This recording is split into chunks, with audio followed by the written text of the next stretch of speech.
fundamental part of Judaism is that we constantly count the Jews to see how much our number is. Prior to that, we're going to discuss 3 questions about leadership. Number 1, what are the qualities that's important for a leader? Some people claim a leader has to be a good example. The main thing is to be a good example, a source of inspiration. Intellectual people that know how to make good policies, maybe that's a good leader. Maybe having leadership skills, management skills.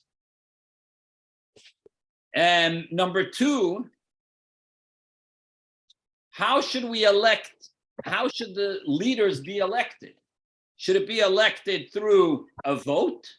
Or should it be elected through, let's say, the president decides who the judge should be or who the state representatives should be? Or should it come through a vote from the community? Now, should leaders only consider their local city or state, or they should worry about the impact for the whole country? Over there. Do they have to worry about what's going on in other countries and in other places? Or they could make rulings just based on what it's going to affect their state or their city or their country? Do they have to worry about the other side of the world, even though it's going to affect someone else? And by the way, this discussion was very important during COVID, actually, where if one state would make a rule where they're open and they're not so careful, that could very well affect another state, because ultimately people are traveling from one state to the next. So, of course, you make your rule as a governor or as a state representative or a mayor, but you have to think how that's going to affect other countries, or maybe not. Maybe I worry about my state. As long as we're safe, I don't care about what's going on elsewhere. What is the correct way the leader should focus? Should he focus on being selfish for his state, or should he worry about others? Today, we're going to speak about a wide range of conversation about leadership. And instead of focusing on one point, we're going to ask several questions. We're going to discuss about the leaders of the tribes, as you see here in text 1a, the leaders of each tribe, the princes of each tribe, were involved in the counting of the Jewish people to see our total numbers while the Jewish people were in the desert. And this is the discussion of today's Torah portion. So there's a few points. All 12 tribes, each tribe had a Nasi, it was called, which is a prince of their tribe. What was the function and the responsibility of this prince? Now, they were in charge when the Jewish people traveled in the desert. You're talking about 3 million people traveling in the desert. There were 12 tribes. The leader of each tribe had to deal with all their problems. Oh, this neighbor looked into my tent. The guy got into an argument with his spouse or with his children. All kinds of things went on. So instead of Moses dealing with all 12 tribes himself, you have a leader. You delegate for each tribe, there's one leader. And within that, they appointed, secondary people. Number 2, when they rested, they traveled and stopped. When they finally came to a destination, they took care of their tribe to make sure they have water to drink. from the well of Miriam, the great miracle. Number 3, they encouraged the tribe to make donations that was needed for the tabernacle, for the Mishkan. So they would go and make the collection. Number 4, when the Mishkan was complete, they brought sacrifices on behalf of their tribe. So these were 4 points that they did. They helped the community. They also took care of the education of the tribe. They made sure that the people that had to go out to the army over the age of 20, they went out to the army. It was their responsibility. They were great leaders. They had great qualities of being great leaders. Now, the first time the Torah speaks about these leaders is in the beginning of this week's Torah portion, right here in text 1a. In the beginning of the Torah portion, God spoke to Moses, spoke to Aaron, that they should count the Jewish people. And the leaders of the tribes should take part in the counting of the Jews.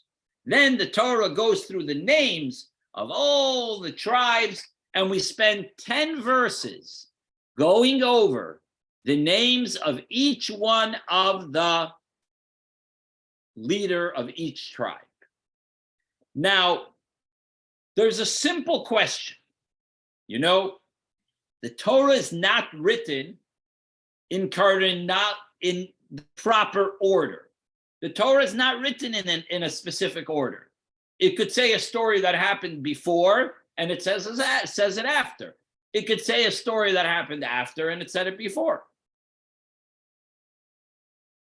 It's not in chronological order.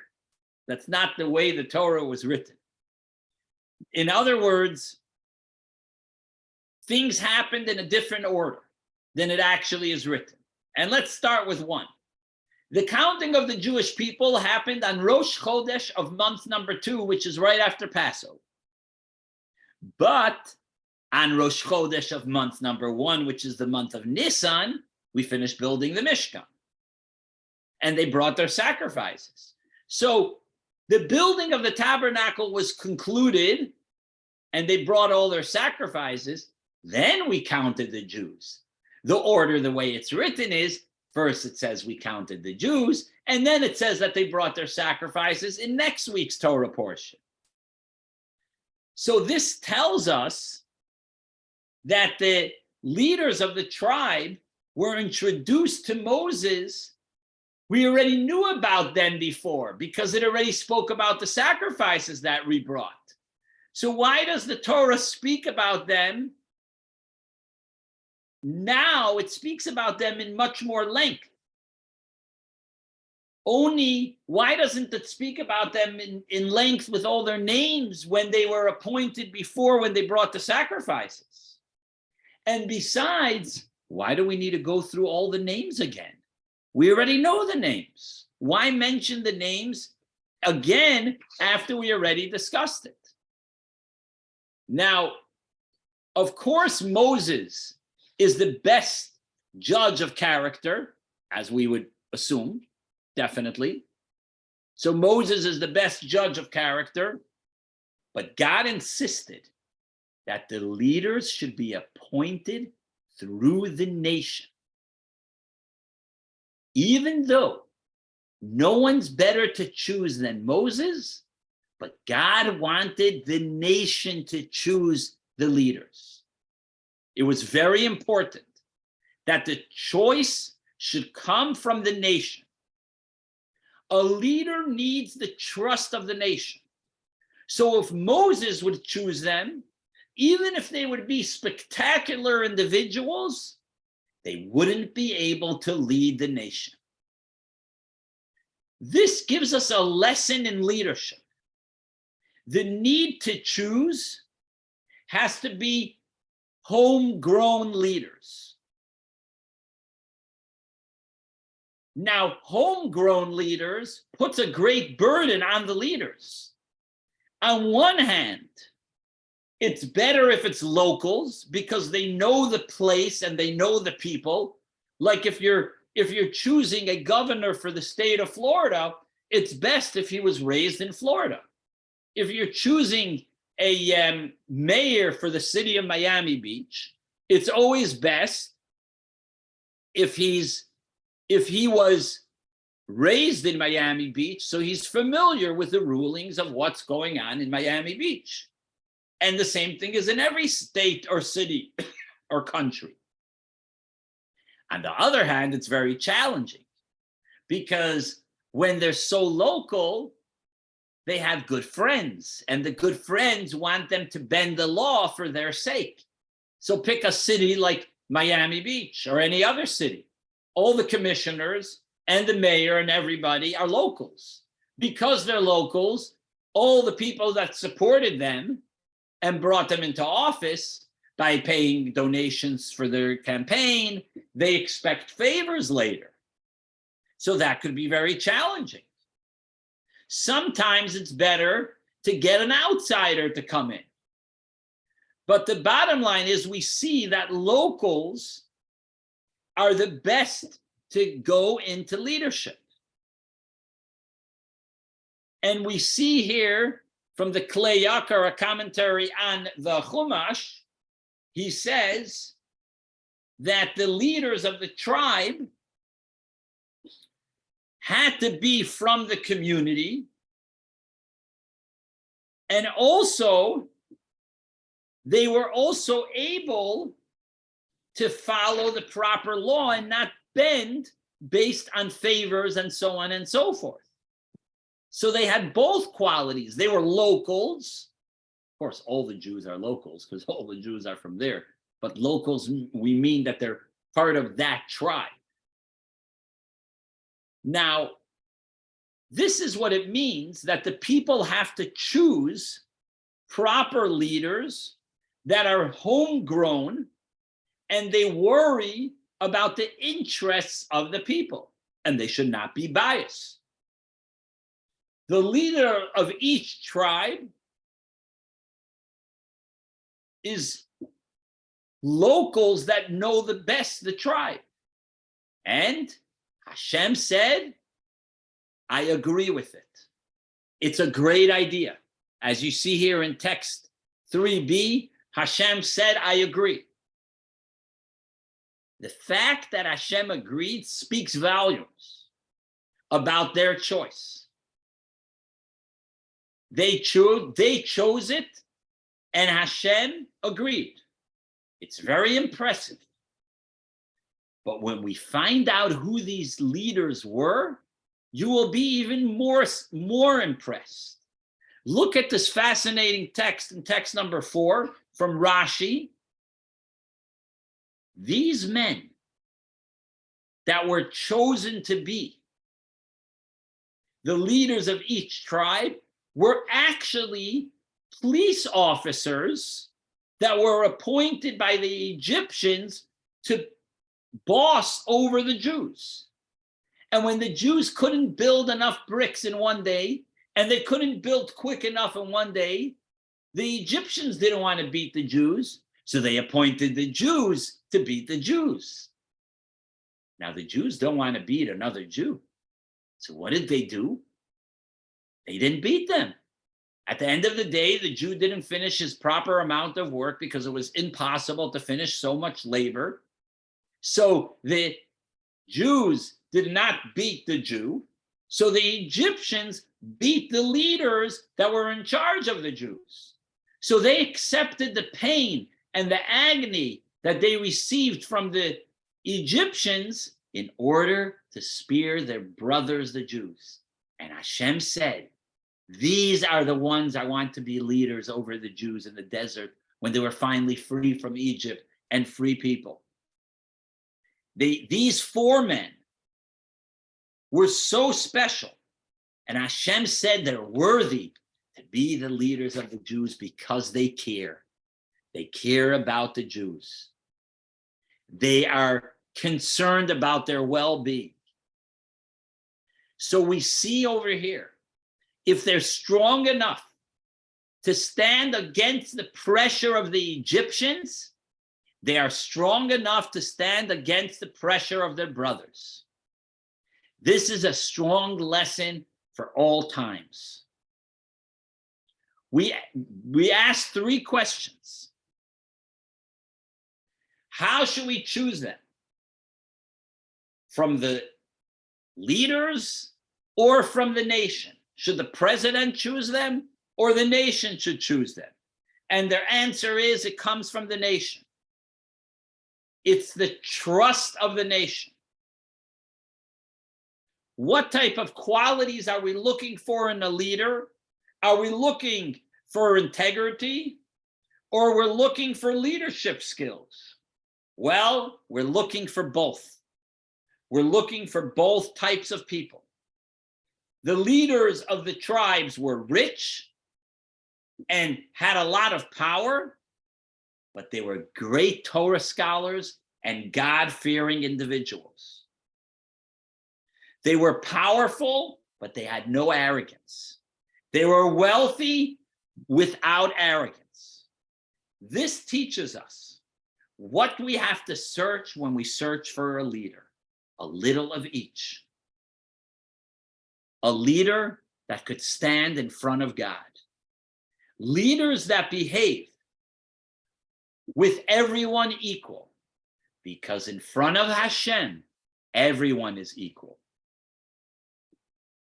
Today, leaders feel the responsibility towards the people that voted them in. Of course, they feel responsible to the people that helped them in their campaign. And those people want special attention. But the Torah tells us, even though the nation chose you, you have to act with honesty. You have to be honest to everybody equal without giving special attention. And now we can understand why the Torah introduces the leaders now. The reason we introduce them now and not before, even though they were already working before, this is because Hashem chose them and Hashem agreed with the choice at this moment. But why do we have to mention all the names again? Why mention all 12 leaders again if we already mentioned it before? So in order to understand this, let's try to understand who needs the 12 leaders. Why can't Moses and Aaron themselves count the Jewish people? Wouldn't that be sufficient? You don't need a leader of each tribe. Well, there's an issue. How do you prove you're Jewish? Well, they didn't have to prove here that they were Jewish. We knew they were Jewish. But how do you prove that you're from the tribe of Levi? Maybe you're lying and you're from the tribe of Reuben or Shimon. How do we know you're saying the truth? So people had to bring proof of their lineage. The problem was some people could forge documents. Or they could bring false witnesses because they want to be from the tribe of Levi. It's like someone could come and say, I'm a Kohen. No one could prove if he's lying or not. Moses needed people that were able to get involved to prove the claim of their tribe. And this is the reason Moses needed these 12 leaders. The reason he needed the 12 leaders, because they were the only ones that could help reveal the truth. But wait a minute, aren't there thousands of people in each tribe? How do you expect the leaders of the tribe to get on top of that? And besides, the Jewish people, how is it possible to have their records from the time they were slaves? Things got lost. all the way from when they were from the times of Abraham, and then from the times the Jewish people entered Egypt, the 12 tribes entered Egypt. How could you prove this? It's impossible. Well, the Chassam Sofer explains as follows. The leaders of each tribe have already been appointed in Egypt to help with each individual tribe. So they all were already on top of who's from which tribe. So they already knew their lineage. They were like witnesses. So now we understand what their job was. But wait a minute. God wanted that they should be there throughout the counting. Because if you think about it, if they arrived to help while we revealed who everybody is, why can't they just go home? Why do they need to be here for the entire counting? But no, Hashem wanted them there an entire time. And the reason is as follows. There was one communal counting, and then each tribe had his individual counting. So it was one counting broken up into 12. Now everybody stood together, and then they announced how much is from each tribe. So they would say, okay, if you're from the tribe of Reuven, okay, go over here. You're from the tribe of Shimon, go over there. And then we had an individual counting as well. So we see that there was the community and there was the individual. And this is very special for our complete and conclusion lesson of this entire idea. We asked before if a leader has to focus on his city and his country or his state, or he should also worry about other cities, states, or countries. But what we explained just now, that the counting is for the individual and it's for the community as a whole, we could explain why we had to mention the names of the leaders. This helps us understand. Each tribe was counted individual as part of a whole. It's very important because you, as you see in this slide, you're an individual, but you're part of an entire community. You're part of a whole, you have a responsibility. Each tribe had his personality, his character, his social makeup, his behavior, and another tribe had his personality, his character, and his social makeup. So each one had his personal role, and his role was different than the other person's role. And this is normal in certain countries, that we count everybody together and then we count the individuals, meaning, okay, how many doctors, how many lawyers, how many teachers, how many accountants. So we count everybody, but then we want to know specifically how many lawyers there are in this state. So the complete number is important, and the individual number is also important. So everyone together is important, because without him, you're missing in the entire nation. Now, each one is only counted as one. But wait a minute. Why is each one only counted as one? Think about it. If you lose 20 waiters or 20 flight attendants, okay, it might affect many different things, but if you're missing a open heart surgeon or you're missing a brain surgeon, shouldn't that be more important and affect much more the nation? Why do we count everybody only as one? Well, the Rebbe explains that when you look as everybody individual as part of a whole, then it's different. Think about it. God forbid someone's missing an arm. That affects the entire body, the entire function of the body. If someone's toenail is in pain, it affects your entire function. Now, each person contributes something else. But if you look at us as a whole, you cannot compare the contribution of a surgeon to the contribution of 20 janitors, which are important, but their contribution is different. But if you look at us as a nation as a whole, every single person is the same important, because the functionality doesn't work. If 50 flight attendants go on strike, it affects the functionality of many different things. The planes get canceled, and then you can't fly here, and because you couldn't fly, then maybe the doctor wasn't able to be where he had to be, and the family member, so it affects everything. So if you look at the individual as part of a whole, then everybody is equal, like every part of your body almost.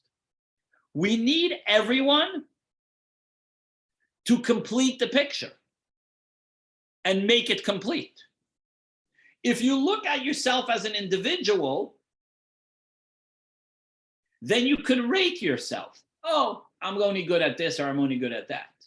But if you look at yourself as part of a whole, then you're much more important. You're much more meaningful. Then we're all together. And therefore, the entire nation comes together to count, and it's all of us together. First and most of all, you have to know you're part of an entire community. And then you look at yourself as an individual. And now we can understand why the leaders of the tribes had to stay throughout the entire counting. They had to be there throughout all the counting till they completed the number. This is the work of the leader, to bring unity, not isolation or selfishness. A leader must give every person the feeling that he's part of a community and not only as an individual. What happens in your personal life affects the whole community. A leader has to encourage in a way that he leads, that you're not an individual, you're part of a nation. The leader reminds you all the time that you're part of the whole. This was the counting of the Jewish people. Show you how each tribe is important, and to show you how the community is important. Hashem taught them that they're not local leaders, they're also counseling the individual. You don't only have to know how many mouths you have to feed of your tribe, but you also have to know the needs of all the other tribes. And the same thing, the other tribes have to get involved with their tribe, and their tribe has to get involved with other tribes. Now that we understand that they're not only an individual, we understand why Hashem mentioned their names. When he gave them names, it gave them the strength and the power to accomplish to be a good leader. They got a national position. It wasn't an individual position, it was a national position. It was a position that affected all the other countries. This is a very important point, actually. You know, when people make decisions, and you make a decision in your country, whatever the law may be, whether it's gun laws, whether it's abortion, whatever the laws are, you have to realize that it's not only going to affect your state, but it's going to affect other states as well, in many ways, as we know. especially today where you could fly from one place to the next very easily and you could travel around very easily. So everything is going to affect ultimately the entire world. A bad decision in this state could affect the entire world. And Moses appointed them with the approval of Hashem. And it gave them the strength that they should be national leaders. This entire idea gives us the opinion and the way the Torah looks at it and the political question. Politicians have to be appointed by the nation because the politicians are serving the nation. And only then could they have trust by the nation. To be familiar with the Constitution is not only the main thing. The leader has to also have integrity. A leader is not only to pull strings, but he's also there to behave in an honest way.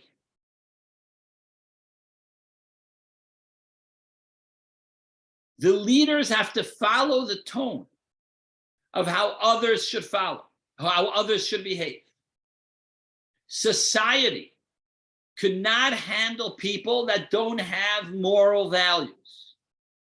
The princesses, the Nesiim, the leaders of the tribes, are the bedrock of how leaders should behave.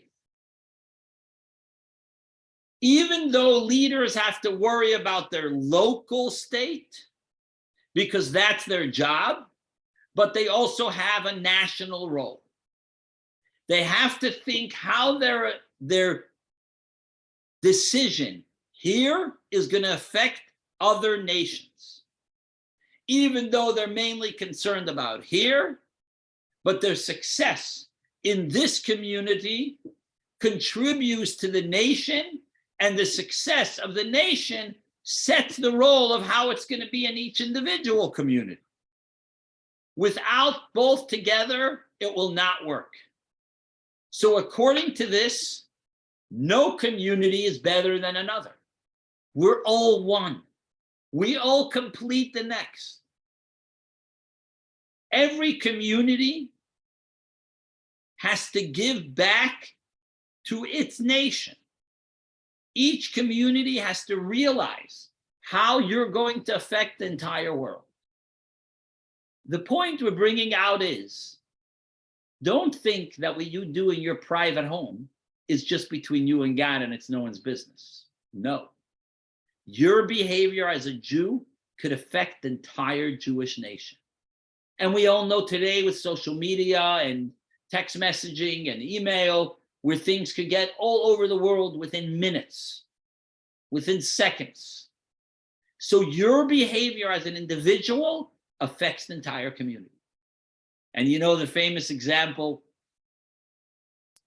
there was once many people traveling on a boat, on a ship, and each one had their cabin. And there was one boy sitting in his cabin, and he decided to take a drill and drill a hole in the bottom of the ship. So everybody came to him and said, wait a minute, we're all going to sink. He said, it's not your business what I do. It's my cabin. I'm renting this cabin and I could drill a hole however much I want. It's my business. But of course, we know that if he drills a hole in his neighborhood, it's going to affect the entire ship and everybody will sink. So your personal behavior as an individual, whether you're a leader or a president of certain communities, your behavior affects your community, but at the same time, it affects the entire world. And this is what Hashem wanted to teach these tribes. It was teaching them a lesson. You're an individual, but you're part of the whole. You're part of the entire community.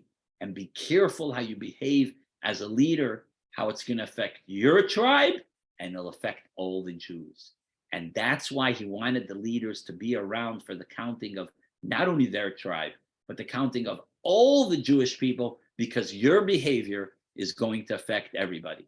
And we see this today. You know, the leaders and the presidents of all the countries ultimately have an effect on the entire world. Not only American president, but all the other leaders have an effect ultimately on the entire world. Any questions?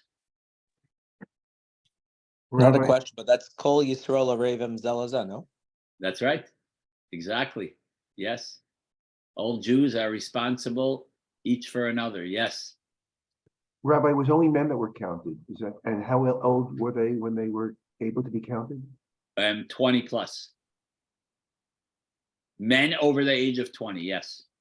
And the reason is because it was specifically meant for going into the army and for schlepping around all the Mishkan furniture. So that didn't apply on the women. Yeah.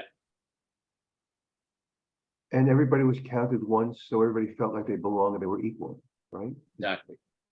We were counted a total of 3 times throughout the times in the desert. We were counted when we left Egypt. We were counted after we bowed to the idol because many Jews died because Hashem wanted to know what the total was. And then we were counted after the tabernacle was built, which is the discussion we're talking right now, which is counting number 3. So it's almost like if you were counted, you had to be accountable, right? Yeah, that's right. Exactly. You felt the responsibility. Right. Yeah.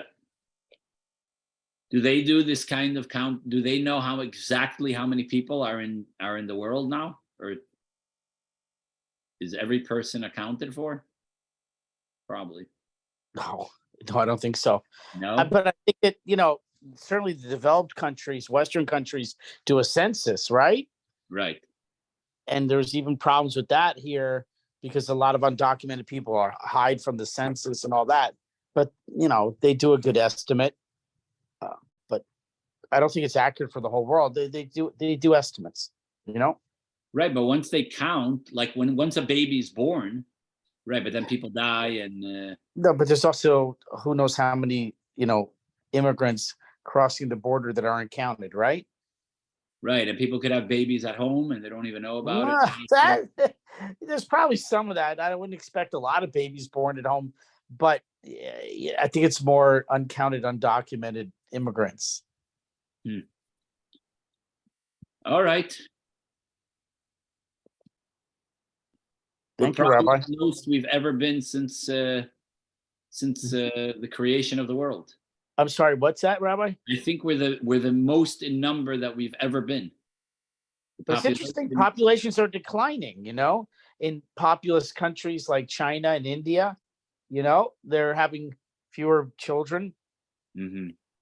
and they're declining. Lots of developed countries are declining. But I don't know if the world has peaked yet. Maybe it's still at a peak. It could be. Well, the religious people are the ones having anywhere Right. from 10 to 15 kids. I mean, Right. So that's good. All right. Okay. Sei gesund, everyone. Sei gesund. Bye-bye. Bye. Thanks for joining. Have a great evening.